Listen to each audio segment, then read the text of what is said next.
అప్పుల బాధలు వెంటాడుతున్నాయా? అయితే 6 JVR వారి జాతిరత్నాలు ధరించండి. హలో అండి, అందరికీ నమస్కారం. నేను మీ కట్టా కార్తీక్. గత కొన్ని రోజులుగా ధర్మస్థల కేంద్రంగా ఎంత వివాదం నడుస్తుందో అందరికీ తెలిసిందే. కర్ణాటకలో ప్రముఖ టెంపుల్ టౌన్, 9 శతాబ్దాల చరిత్ర ఉన్నటువంటి పుణ్యక్షేత్రం, శ్రీ ప్రముఖ మంజునాథ పుణ్యక్షేత్రం అక్కడ ఉంది. అయితే అక్కడ 1998 నుంచి 2014 మధ్య దాదాపు ఒక 15-20 సంవత్సరాలు చాలామంది అమ్మాయిలు అత్యాచారానికి గురై అక్కడ డీకంపోజ్ చేయబడ్డారు. ఆ పక్కనే ఉన్నటువంటి నేత్రావతి రివర్ ఏరియాలో డీకంపోజ్ చేయడం జరిగింది అని చెప్పేసి ఆ కాలంలో పనిచేసిన ఒక పారిశుధ్య కార్మికుడు ఇటీవలే వచ్చి పోలీస్ కంప్లైంట్ ఇవ్వటం వల్ల వెలుగులోకి వచ్చిన విషయం ఇది. ఇది నిజమని కొంతమంది, నిజాన్ని వెలుగు తీయాలని మరికొంతమంది, కాదు ఇది హిందూ ధర్మం మీద జరుగుతున్న కుట్ర, అక్కడ టెంపుల్ టౌన్ని పాడు చేయటం కోసం ఒక ఏదో ముద్ర వేయటం కోసం చేస్తున్న కుట్ర అని మరికొంతమంది వాదిస్తూ ఉన్నారు. అసలు నడుస్తున్న ఎంక్వైరీ ఏ రకంగా ఉంది, నిజం ఏ రకంగా ఉండే అవకాశం ఉంటుంది అనేది మనం తెలుసుకుని మాట్లాడుకునే ప్రయత్నం చేద్దాం. నాతో ఉన్నారు సిబిఐ రిటైర్డ్ జేడీ, తన పేరులోనే జేడీని పెట్టుకున్నటువంటి లక్ష్మీనారాయణ గారు. సార్ నమస్కారం. సార్ నమస్తే కార్తీక్. సార్, చాలా కాలంగా అంటే గత కొన్ని రోజులుగా ధర్మస్థల అనేటువంటి ప్రాంతం మీద ఎంత వివాదం చెలరేగుతుందో మీరు చూస్తున్నారు, మీరు కూడా చాలా వీడియోలు మాట్లాడున్నారు. సార్ ఏం ఇప్పుడు నడుస్తుంది, నిన్న నుంచి శవాలు వెలుగు తీసి కూడా నడుస్తుంది, కొన్ని ఎముకలు దొరికాయి అనేటువంటి వార్తలు అంతా ఉన్నాయి. కానీ అఫీషియల్గా పోలీసులు అయితే బయటకు వచ్చి అఫీషియల్ ఇన్ఫర్మేషన్ మీడియాకి ఇవ్వలేదు, మీడియా లీకులు మాత్రమే నడుస్తూ ఉన్నాయి. జరుగుతున్న ఎంక్వైరీని, వస్తున్న వార్తని ఎలా చూడాలి? ముఖ్యంగా మనం చూడాల్సింది ఏంటంటే, ఒక వ్యక్తి అక్కడ నేను స్వయంగా ఇవన్నీ చేశాను అని చెప్పి వచ్చి పోలీస్ స్టేషన్లో కంప్లైంట్ ఇవ్వడం ఒక విషయం. ఆయన ఇచ్చిన కంప్లైంట్ ఆధారంగా ఒక ఎఫ్ఐఆర్ అన్నది రిజిస్టర్ చేయబడింది. ఎఫ్ఐఆర్ ఎప్పుడూ కూడా న్యాయ ప్రక్రియను మొదలు పెట్టడానికి మన క్రిమినల్ జస్టిస్ సిస్టంలో మొదలు పెట్టడానికి ఒక ప్రథమమైన ఫస్ట్ స్టెప్ అది. కాబట్టి ఎఫ్ఐఆర్ బుక్ అయింది. ఎఫ్ఐఆర్ బుక్ అయ్యి అందులో ఉన్న విషయాల తీవ్రత చూసిన తర్వాత కర్ణాటక ప్రభుత్వం ఇది ఒక పోలీస్ స్టేషన్ లెవెల్లో ఉన్నది కాదు, ఇది చాలా, ఇందులో విషయాలు గనక నిజమైతే ఇవి చాలా అల్లకల్లోలమైన వార్తలు, ఇవన్నీ కూడా వీటన్నిటిని కూడా పరిశీలించడానికి ఒక సీనియర్ మోస్ట్ ఆఫీసర్ యొక్క ఆధ్వర్యంలో ఒక స్పెషల్ ఇన్వెస్టిగేషన్ టీం ఏర్పాటు చేయాలని ప్రణబ్ మోహంతి అని డీజీపీ లెవెల్ అధికారి కింద ఒక 4-5 ఐపీఎస్ ఆఫీసర్తో పాటు ఒక 20 మంది ఆఫీసర్లను డిప్యూట్ చేసి సుమారుగా ఒక 25 మంది ఆఫీసర్లు ఉన్న ఒక టీంని ఏర్పాటు చేయడం జరిగింది. సో వీళ్ళు వెళ్ళి ఆ ఎఫ్ఐఆర్ లో ఉన్న అంశాలు ఏవైతే ఉన్నాయో వాటిని పరిశీలించి అందులో సత్యాసత్యాలు ఎంత, తర్వాత ఈ వ్యక్తి ఇన్ని సంవత్సరాల తర్వాత కంప్లైంట్ ఇవ్వడానికి కారణం ఏంటి, తర్వాత ఎవరెవరు ఇందులో ఇన్వాల్వ్ అయి ఉన్నారు, వీటన్నిటిని కనిపెట్టడాన్ని మనం ఇన్వెస్టిగేషన్ అంటాం. యాక్చువల్గా మీరు సిఆర్పిసి, ప్రస్తుతం బిఎన్ఎస్ఎస్ఎస్ చూసుకుంటే ఇన్వెస్టిగేషన్ అంటే సుప్రీంకోర్టు చెప్పింది, ఇన్వెస్టిగేషన్ అంటే 5 స్టెప్స్. మొదటిది వచ్చేసి ఎఫ్ఐఆర్ రిజిస్టర్ చేసిన తర్వాత ఆ స్పాట్కి వెళ్ళడం. ఇప్పుడు మీరు చూస్తే మీరు అన్నట్టు పేపర్లో కూడా ఈ కంప్లైనెంట్ ఎవరైతే ఉన్నారో అతన్ని తీసుకువెళ్ళి 2-3 ప్రాంతాలకు తీసుకువెళ్ళారు అన్నట్టుగా వార్తలు వస్తాయి. ఆ తర్వాత మొదట స్పాట్కి వెళ్ళడం, స్పాట్ను పరిశీలించడం, అందులో దాని నుంచి ఏదైనా మనం ఎవిడెన్స్ తీసుకురాగలమా అన్నది ఒక విషయం. ఆ తర్వాత రెండవది వచ్చేసి ఈ విషయానికి సంబంధించిన సాక్షులు ఎవరైనా ఉంటే వాళ్లను ఐడెంటిఫై చేసి వాళ్ళ స్టేట్మెంట్స్ రికార్డ్ చేయడం, వాళ్ళ స్టేట్మెంట్ ద్వారా వచ్చిన విషయాలను మళ్ళా సేకరించడం. మూడవది వచ్చేసి ఎక్స్పర్ట్ ఎవిడెన్స్ అంటాం. అంటే ఒక రకంగా ఫర్ ఎగ్జాంపుల్ ఈ కేసులో అతను చెప్పడం ఏంటంటే చాలా మందిని ఈ విధంగా లైంగిక అత్యాచారానికి గురి అయ్యారు, ఆ తర్వాత వాళ్లను హత్య చేయబడి వాళ్లను ఈ ప్రాంతాల్లో వాళ్లను పూడ్చిపెట్టడం జరిగింది, కొంతమందిని అసలు క్రిమేట్ చేయడం జరిగింది, అంటే దహనం చేయడం జరిగింది అని చెప్పిన విషయం. కాబట్టి ఇప్పుడు ఏ ప్రాంతాల్లో పూడ్చడం జరిగింది, ఆ ప్రాంతాలలో ఉన్న అక్కడ అవశేషాలు ఏమున్నాయి, ఆ తర్వాత ఏదైనా ఒక పూడ్చిపెట్టిన బాడీని మళ్ళా బయటికి తీయాలంటే దానికి లోకల్ తహసీల్దార్ ఎవరైతే ఉంటారో వారి యొక్క అనుమతితోనే అది జరుగుతుంది. దీన్ని ఎగ్జుమేషన్ ప్రాసెస్ అంటారు. కాబట్టి ఈ పోలీస్ టీం ఏదైతే ఉందో వెళ్ళిన తర్వాత ఆ పరిసరాలను పరిశీలించి ఎగ్జిక్యూటివ్ మేజిస్ట్రేట్ పర్మిషన్తో వాటిని ఎగ్జిమేట్ చేస్తారు. చేసిన తర్వాత సపోజ్ ఫర్ ఎగ్జాంపుల్ ఎముకలు దొరికాయి అనుకోండి, ఆ ఎముకలను మళ్ళీ డిఎన్ఏ టెస్టింగ్ కి పంపించాల్సి ఉంటుంది. అంటే ఎవరి డిఎన్ఏతో మ్యాచ్ చేయాలి, మరి వీళ్ళ బాడీ ఎవరిది అన్నది కూడా ఐడెంటిఫై చేయగలగాలి. అంటే ఆ సందర్భంలో మీరన్నట్టు 1995 నుంచి 2014 వరకు అన్నారు. 98 95 నుంచో 2000 98 నుంచి 2014 వరకు జరిగిన ఇన్సిడెంట్స్ అని అనుకున్నాం. కాబట్టి ఆ సమయంలో మిస్సింగ్ కేసులేవి కర్ణాటక ప్రాంతంలో గాని మిగతా ప్రాంతంలో గాని ఎంతమంది ఈ విధంగా ఆడవాళ్ళు మిస్ అయ్యారు, మిస్ అయిన తర్వాత వాళ్ళు ఎంతమంది మళ్ళా తిరిగి వచ్చేసారు, ఈ తిరిగి రాకుండా ఇంకా అన్సాల్వ్డ్ మిస్సింగ్ కేసెస్ ఎన్ని అని ఆ ఫ్యామిలీ మెంబర్స్ ను కాంటాక్ట్ చేయాలి. చేసి వాళ్ళ యొక్క డిఎన్ఏతో ఈ డిఎన్ఏస్ అన్ని కూడా మ్యాచ్ చేయడం జరుగుతుంది. అప్పుడు మనం బేసిక్ గా ఈ వ్యక్తి యొక్క మరణం సంభవించింది అని మనం ఎవిడెన్స్ తో పాటు అక్కడ మనం ప్రొడ్యూస్ చేయవచ్చు. ఎందుకంటే రేపు కోర్టులో ప్రతి విషయం కూడా పోలీస్ ప్రూవ్ చేయాలి. ఎవరైతే ఇన్వెస్టిగేట్ చేస్తారో వాళ్ళు ప్రూవ్ చేయాలి. ఆ తరువాత ఈ వ్యక్తులు ఎవరు అన్నది తెలుసుకొని వాళ్ళని అరెస్ట్ చేసి వాళ్ళ దగ్గర నుంచి విషయాలను రాబట్టడం, ఇది కూడా ఒక ఇన్వెస్టిగేషన్ లో ఒక భాగం. అంటే వాళ్ళు ఎందుకు చేయాల్సి వచ్చింది, ఎవరి ప్రోత్సాహం వల్ల చేయాల్సి వచ్చింది, ఎవరి ప్రోద్బలంతో చేశారు, ఇంకా ఎంతమంది ఇన్వాల్వ్ అయి ఉన్నారు అన్నది కూడా చేసి ఫైనల్ గా ఈ స్టెప్స్ అన్ని అయిన తర్వాత ఈ కేసు రేపు కోర్టుకి మనం సాక్ష్యాధారాలతో పంపిస్తే రేపు కోర్టులో కేసు నిలబడి ఈ ఎవరైతే నిందితులు ఉన్నారో వాళ్ళకు శిక్ష పడుతుంది అన్న స్థాయికి పోలీస్ ఇన్వెస్టిగేషన్ జరిగిన తర్వాత వాళ్ళు ఛార్జ్ షీట్ పంపిస్తారు. ఇది బేసిక్ గా ఇన్వెస్టిగేషన్ లో జరిగే ప్రక్రియ. సో దీనికోసం ఇప్పుడు ఈ స్పెషల్ ఇన్వెస్టిగేషన్ టీం ఏదైతే ఉందో వాళ్ళు సాక్ష్యాలను కలెక్ట్ చేయడానికి వాళ్ళ ప్రయత్నాలు జరుగుతున్నాయని చెప్పేసి పేపర్లో ఉన్న అంశాలు మీరే ఇంట్రొడక్షన్ లో చెప్పారు. వారు ఇంకా కూడా ఎటువంటి దీనికి కూడా వాళ్ళు ఇన్ఫర్మేషన్ కానీ ప్రెస్ నోట్ కానీ ఏది ఇవ్వలేదు. మీడియాలో వస్తున్న ఇన్ఫర్మేషన్ బట్టి ఈ విధంగా తెలుసుకుంటున్నారు అన్నది ఒక ముఖ్యమైన విషయం. ఇప్పుడు ఎస్ఐటి వాళ్ళు చేయాల్సిన ప్రథమ విషయం ఏంటంటే ఇటువంటివి 2-3 చోట్ల వెళ్ళిన తర్వాత నిజంగా అక్కడ ఎగ్జుమేషన్ చేసిన తర్వాత అక్కడ ఈ బాడీస్ కానీ ఎముకలు కానీ ఉన్నాయా లేవా అన్నది ఒకటి వెరిఫై చేయాలి. ఎందుకంటే ఎఫ్ఐఆర్ ఇచ్చినంత మాత్రాన అందులో విషయాలన్నీ సత్యాలు అని మనం భావించాల్సిన అవసరం కూడా ఉండదు. ఎఫ్ఐఆర్ అన్నది అతను ఇచ్చిన తర్వాత అందులో అంశాలు ఎంతవరకు అతని ఇన్వెస్టిగేషన్ అతని కంప్లైంట్ మేరకు ఈ ప్రాసెస్ ని మొదలు పెట్టడానికి ఎఫ్ఐఆర్ అన్నది మొదటి స్టెప్. ఆ తరువాత అతన్ని కూడా మనం ఇన్వెస్టిగేట్ చేసి ఇంట్రాగేట్ చేసి అతనితో పాటు ఇంకా ఎంతమంది ఉన్నారు అంటే ఒక్కతనే ఇన్ని పనులు చేయలేడు కదా, అతనితో పాటు ఇంకా ఎవరెవరు ఉన్నారు, వాళ్ళు ఇప్పుడు ఎక్కడ ఉన్నారు, వాళ్ళను కూడా మనం తీసుకొచ్చి వాళ్ళను కాన్ఫిడెన్స్ లోకి తీసుకొని వాళ్ళతో మాట్లాడడం. ఇది తర్వాత మీరన్నట్టు ఇది ఆ ఆలయం యొక్క తర్వాత ట్రస్టీల యొక్క వాల్యూని తగ్గించడానికి లేకుంటే ఒక సంచలనం సృష్టించడానికి అన్న విధానం కూడా ఇన్వెస్టిగేట్ చేయాలి. ఎందుకంటే ధర్మస్థల అన్నది చాలా ప్రసిద్ధమైన క్షేత్రం. ఆ క్షేత్రంలో మంజునాథుడు ఉన్న క్షేత్రం, అది లక్షల మంది భక్తులు వస్తుంటారు అక్కడికి. వచ్చిన తర్వాత ఆ క్షేత్రాన్ని కూడా ఎన్ని సంవత్సరాలు జరుపుతున్నప్పుడు ఆ ట్రస్ట్ బోర్డులో కూడా ఏమన్నా విభేదాలు ఉన్నాయా అన్నది కూడా మనం పరిశీలించాలి. ఇన్వెస్టిగేషన్ అంటే ఒక మార్గంలోనే వెళ్ళదు.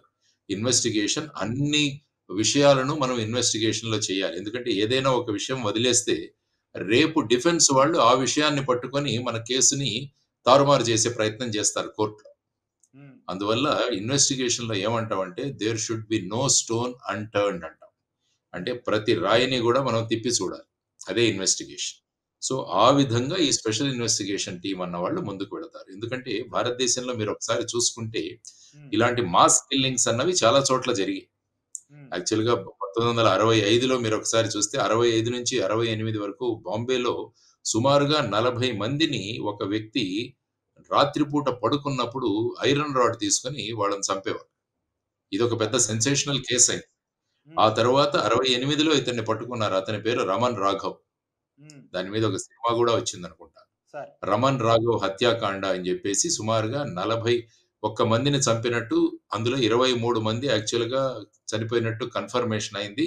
అతనికి యాక్చువల్ గా మరణశిక్ష విధించారు. ఆ తర్వాత దాన్ని యావజ్జీవ కారాగార శిక్షగా మార్చడం జరిగింది. ఆ తర్వాత 76, 77లో చూసుకుంటే పూణే మహారాష్ట్రలో మళ్ళా జోషి అభ్యంకర్ మర్డర్ కేసు అని, అది కూడా చాలా ఒక సంచలనం సృష్టించి అందులో 4 కాలేజ్ స్టూడెంట్స్ ఒక 10 మందిని చంపుతారు. ఇది ఒకటి జరిగింది. అందులో బేసిక్ గా వాళ్ళ దగ్గర ఉన్న డబ్బుల్ని దోచుకోవడం, ఆ తర్వాత ఒక కిక్ కోసం వాళ్ళని చంపేయడం. ఇది ఆ 4 స్టూడెంట్స్ చేసిన మర్డర్. వీళ్ళందరినీ కూడా పట్టుకొని ఇన్వెస్టిగేషన్ అయిన తర్వాత వీళ్ళ 4కి కూడా మరణశిక్ష విధించడం జరిగింది. 1983వ సంవత్సరంలో వీళ్ళను ఉరి తీయడం జరిగింది. ఆ తరువాత మీరు చూసుకుంటే 85-89 మధ్యలో స్టోన్ మ్యాన్ కిల్లింగ్స్ అని ముంబైలోను, కలకట్టాలోను సుమారుగా ఒక 25 మంది చంపబడ్డారు. అంటే అదే విధంగా ఎవరైతే వీళ్ళు ఇళ్ళు లేని వాళ్ళు, ఇట్లా ఫుట్‌పాత్ మీద పడుకున్న వాళ్ళు ఎవరో వచ్చి పెద్ద రాయి పెట్టేసి వాళ్ళని చంపేసేవాళ్ళు. ఆ కేసు ఇప్పటికీ అన్‌డిటెక్టెడ్. ఎవరు చేశారన్నది ఇప్పుడు కూడా డిటెక్షన్ అవ్వల. ఆ తరువాత మీరు చూసుకుంటే తమిళనాడులో ఇంకొక కేసు ఫేమస్ అయింది. ఆటో శంకర్ కేసు అంట. ఆటో శంకర్ కేసులో కూడా ఇతను ఆటో నడిపేవాడు. విజయ్ శంకర్ అని చెప్పేసి అతను ఆటో నడుపుతాడు కాబట్టి ఆటో శంకర్ అని పేరు. అతను సుమారుగా ఒక 6 కన్నా ఎక్కువ మంది మహిళలను ఆ విధంగా చంపాడు. అంటే వాళ్ళను కిడ్నాప్ చేయడము, తర్వాత వాళ్ళను చంపడము, ఈ విధంగా చేయడం వల్ల అతన్ని కూడా 1995వ సంవత్సరంలో ఉరితీశారు. సో ఈ విధంగా మనం చూసుకుంటూ వెళ్తే ఇలా రకరకాలుగా మాస్ కిల్లింగ్స్ జరిగాయి. అసలు ధర్మస్థలకు దగ్గర ఇంకోటి బెల్తాన్ గడి అని ఒక ప్రాంతం ఉంది.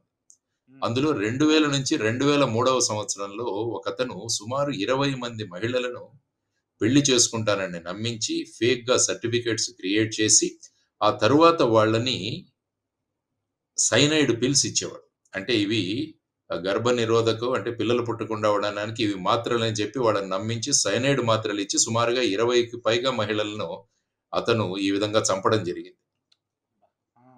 అతన్ని కూడా ఉరిశిక్ష విధించడం జరిగింది. సో ఈ విధంగా ఆ తర్వాత మీరు చూసుకుంటే భారతదేశంలో నిఠారీ కిల్లింగ్స్ అన్నది కూడా నోయిడా డిస్ట్రిక్ట్ లో జరిగింది. అక్కడ ఇద్దరు వ్యక్తులు పందేర్ అని తర్వాత కోహ్లీ అని వీళ్ళిద్దరూ కలిసి సుమారుగా ఒక 20 మంది పిల్లలను మహిళలను చంపేశారు. చంపేసి వీళ్ళు వాళ్ళ భాగాలను ఫ్రిడ్జ్ లో పెట్టుకొని ఆ విధంగా చేశారని వాళ్ళకు కూడా మరణశిక్ష విధించడం జరిగింది. సో ఈ రకంగా మనం చూసుకుంటూ పోతుంటే ఈ విధంగా మాస్ మర్డర్స్ అన్నవి మళ్ళా అనేక సంవత్సరాల తర్వాత ధర్మస్థలలో ఈ విధంగా సంచలనం రేపడం అన్నది మనం చూస్తున్నాం. సో ప్రస్తుతం ఎస్ఐటి వారి యొక్క చీఫ్ ప్రణబ్ మోహంతి గారు మంచి ఎఫిషియెంట్ ఆఫీసర్. ఆయన ఆధ్వర్యంలో ఈ ఎస్ఐటి అన్నది ఈ కేసుని తుది వరకు తీసుకువెళ్ళి దీనిలో సత్యాసత్యాలను పరిశీలించి ఈ విషయం నిజంగా జరిగింటే మటుకు దోషులకు చాలా కఠినమైన శిక్ష పడేటట్టు ఒక స్పెషల్ కోర్టును ఏర్పాటు చేసి దీన్ని త్వరగా ముగించాల్సిన అవసరం కూడా చాలా ఉంది. సో అది వాళ్ళ మీద ఉన్న గురుతర బాధ్యత. ఎస్, మీరు చాలా ఇన్వెస్టిగేషన్ చూస్తుంటారు, ఎందుకంటే చాలా కేసులు చెప్పున్నారు, మీ దగ్గర చాలా స్టడీ ఉండుంటుంది. అయితే ఈ పర్టికులర్ కేసు 2014 వరకు జరిగింది అనేది, అంటే ఇప్పుడు 2025లో మనం ఉన్నాం, అంటే ఒక 11 సంవత్సరాల తర్వాత మనం ఉన్నాం. ఈ 11 సంవత్సరాల తర్వాత అవశేషాలను గుర్తించడం, వాటిని డిఎన్ఏ టెస్ట్ చేయటం, దాన్ని అప్పటి మిస్సింగ్ కేసుతో పోల్చడం, తర్వాత అప్పటి వ్యక్తుల ఆధారాలు సేకరించడం, ఇవన్నీ సాధ్యమయ్యే పనైనా? ఈ కేసు ముందుకు పోయే అవకాశం ఉందా? టైం గడిచిన కొద్దీ సాక్ష్యాలు నిర్వీర్యం అవుతూ ఉంటాయి కదా సహజంగా, ఏమంటారు? అవును, ఇది ఒక ఇన్వెస్టిగేషన్ ఒక పెద్ద ఛాలెంజింగ్ కేసు. అంటే నిన్న జరిగిన మర్డర్ ను ఇన్వెస్టిగేట్ చేయడం ఒకటి, ఇన్ని సంవత్సరాల తర్వాత దీన్ని చేయడం అన్నది నిజంగా ఒక ఇన్వెస్టిగేషన్ కు ఒక ఛాలెంజ్. అంటే నిజంగా ఈ ఘటనలో జరిగి ఉంటే మటుకు ఇది ఇన్వెస్టిగేషన్ కు ఛాలెంజ్. చాలా మెటికులస్ గా, చాలా జాగ్రత్తగా, చాలా సవిస్తరంగా తీసుకొని అనేక విషయాలు పరిగణలోకి తీసుకొని ఇవన్నీ కూడా ఇన్వెస్టిగేట్ చేయాల్సిన అంశాలు. కాబట్టి వీటిలో ఇన్వెస్టిగేషన్ టీమ్స్ ఏర్పాటు చేయడం, ముఖ్యంగా మిస్సింగ్లు, ఎందుకంటే మనం ఇక్కడ తవ్వి తీసిన తర్వాత కూడా అది ఎవరిది అన్నది ప్రూవ్ చేయడం చాలా ముఖ్యం. అదర్వైజ్ ఇన్ని గడిచాయి అంటే ఫైనల్ గా మనం కోర్టులో ఎవరు ఇది, ఈ వ్యక్తి ఎవరు అన్నది వాళ్ళు ఫైనల్ గా ఈ మిస్సింగ్ కేసెస్ కు లింక్ చేయాలి మనం. అందువల్ల హెల్ప్ లైన్ నెంబర్స్ అవి పెట్టి ఈ విధంగా ఇంకా మిస్సింగ్ అయ్యి వాళ్ళ పిల్లలు కానీ వాళ్ళ ఇంట్లో ఉన్న ఆడవాళ్ళు కానీ వెనక్కి రాని కేసులు ఎన్నున్నాయో, అన్డిటెక్టెడ్ కేసులు ఎన్నున్నాయో ఇవన్నీ బయటికి తీయాలి. తీసి వాళ్ళకు కొన్ని హెల్ప్ లైన్ నెంబర్స్ ఇచ్చి కాంటాక్ట్ చేసేటట్టు చూడాలి. చూసిన తర్వాత వాళ్ళ డిఎన్ఏలు మనం తీయాలి. తీసి ఇక్కడికి వచ్చిన వాటితో డిఎన్ఏలు తీసుకుని ఆ రెండింటిని మ్యాచ్ చేయాలి.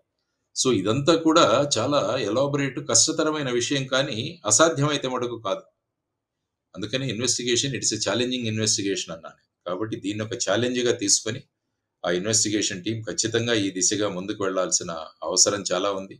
మీరన్నట్టు 11 సంవత్సరాలు జరిగిపోయింది. అంటే ఇంకా 98 తీసుకుంటే ఇంకా కూడా మీకు ఇంకా కొన్ని సంవత్సరాలు మళ్ళా ముందుకు వెళ్ళినట్టే ఆ తర్వాత. సో అవన్నీ కూడా మనం అంటే 27-28 సంవత్సరాలు వాటిని మీరు తీసుకురావాలి అంటే ఇట్స్ రియల్లీ ఛాలెంజింగ్. కానీ క్రైమ్ చేసిన వ్యక్తి ప్రతి ఒక్కరూ కూడా they leave a visiting card అంటారు. అక్కడ నేరం చేసిన ప్రతి ఒక్కరూ కూడా వాళ్ళ విజిటింగ్ కార్డును ఆ స్థలంలో వదిలిపోతారు అని అంటారు.